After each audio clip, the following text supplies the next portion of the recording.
เนาะประมาณพอเราได้พาท่านผู้ชมไปเที่ยวไปชมบ้านอย่างบ้านนานิยมเนาะบ้านนานิยมเลยคือว่ากายบ้านนาข้างสร้างเนาะกายบ้านนาข้างสร้างกายบ้านนาข้างสร้างราชีเป็นอะไรก็ไปเบิ่งไปชมพร้อมกันเลยเนาะลังนี่ละครับรถจักรเนาะรถมอเตอร์ไซค์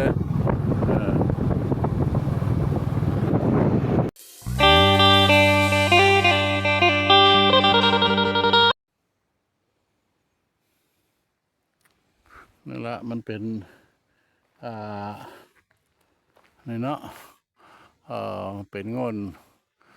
ผาเนาะมันเป็นโงนหินน้ำนอสูงพอท่านผู้ชมเลยอยู่เทิงพอแล้วพอสูงแท้สูงว่าแล้วก็มี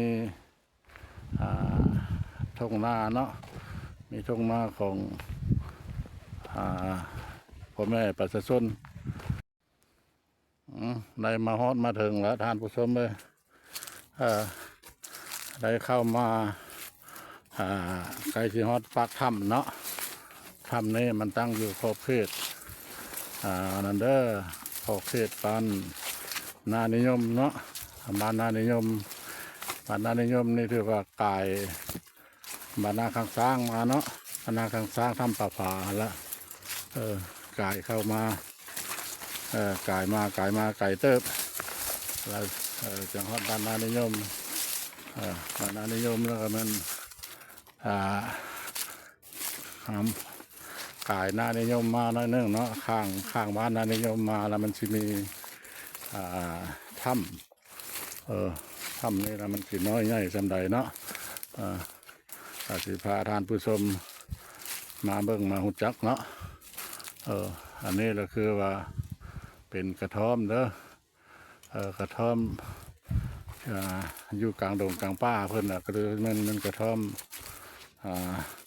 สวนของเพิ่นเนาะ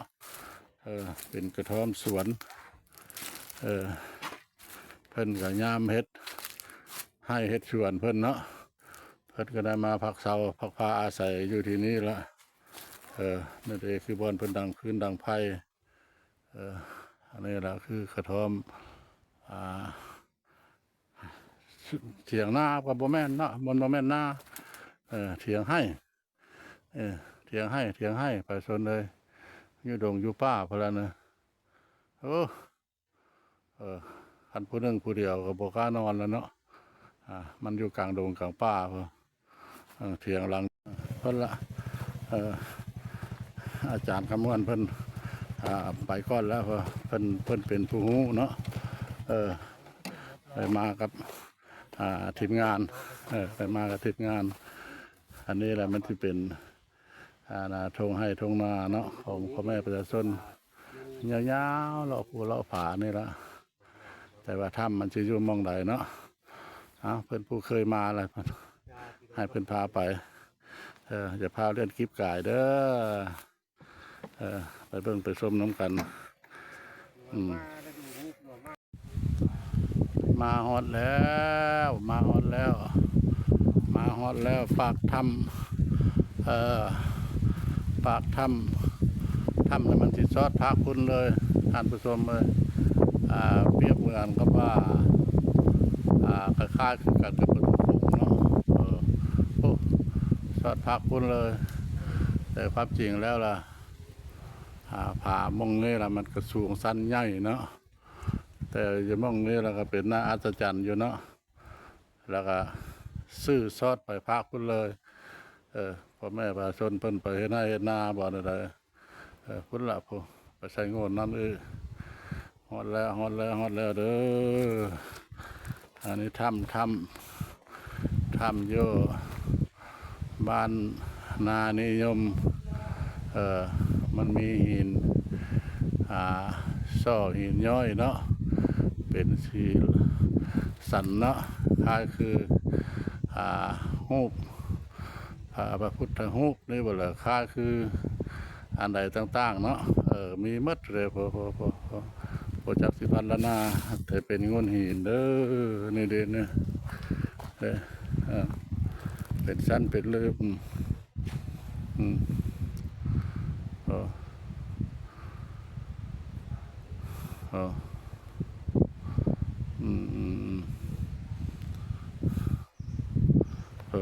กว้างนะท่านผู้ชมเออทางกว้างมันทางกว้างเนี่ยจากตัวนี้เนาะจากตัวนี้แล้วมันมามาพี่นี่จะอยู่ราวๆประมาณมอง70 เมตรเนาะ70 เมตร80 เมตรแล้วก็ซอดออกภาคพ้นพวกอาจารย์ขมวนเพิ่นทีมงานเพิ่นไปก่อนแล้วพ่อแม่ประชาชนก็เพิ่นไปเรียกไปงานไปให้ไปชวนก็สิไปนี่แล้วเนาะเดี๋ยวนี้มันมีทางรถเพิ่นเยอะรถไถนาเดินตามรถใหญ่รถยางเนาะก็ไปมาได้สะดวกสบายโอ้ฝนตกมาเนี่ยสบายเลย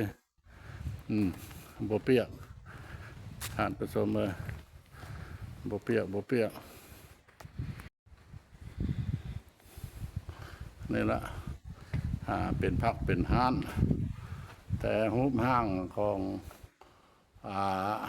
ถ้ำนี่ละหุบห้างของถ้ำนี่ละ มันเป็นหินสีขาวเด้อหินสีขาวเป็นตม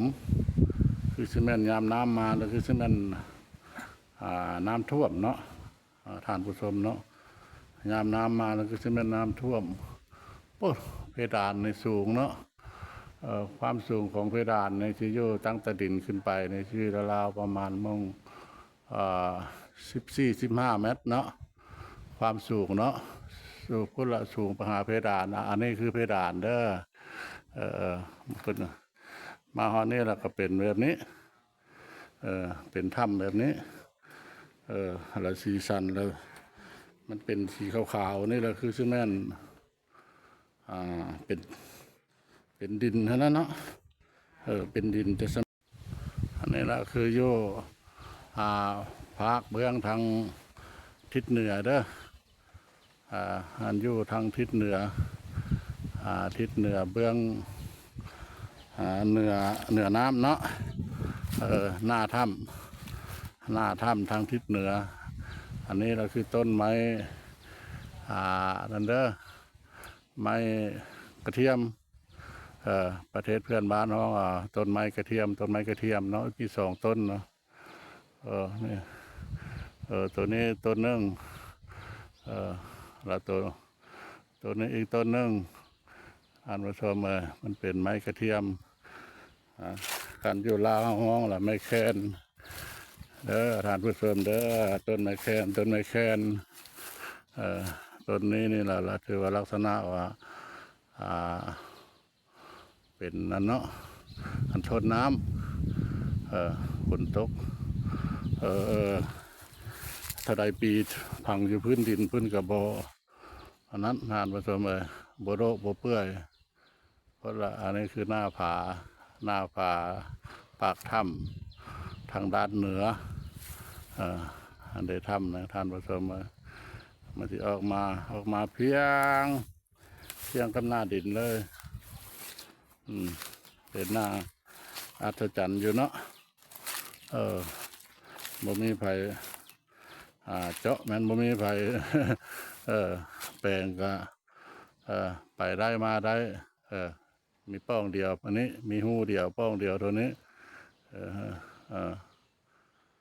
อันนี้เราก็มาพี่มันก็จะเป็นพวกหน่วยผาพอหน่วยใดก็บ่ได้น้อยแล้วพอสูงจุดข้อตั้งแต่มีทางผ่านได้สบายเนาะมานี่ก็ได้มีพ่อแม่บาชนเพิ่นเฮ็ดให้เฮ็ดนานะให้ได้เพิ่นเกี่ยวเข้าแล้วก็มีนาทงนึงอยู่นี่เนาะโอ้อยู่พุ่นอีกโอนหินพอก็สิมีหลายถ้ำหลายเหวอยู่เนาะหากแต่ว่าทางพ่อพานพะเลาะเราบ่ฮู้บ่ได้เอาคนพื้นฐานเพิ่นมาเนาะ